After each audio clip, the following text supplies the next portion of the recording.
Bakit tumiiyak? Umiiyak sa? Anong pinapanood niya?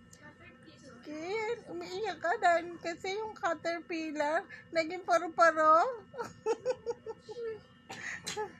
Ha? Yung pala yun? Ano ba yung caterpillar? Oo, Yun na yun? paru na tapos umalis na. Umiiyak po siya dahil yung caterpillar naging paru-paro na po. Eh di ba yung caterpillar, yun yung, yung ano, parang uod pa lang siya. Tapos nagiging butterfly na. Ken, bye-bye! Bye-bye sa fans! Bye-bye! Bye-bye na!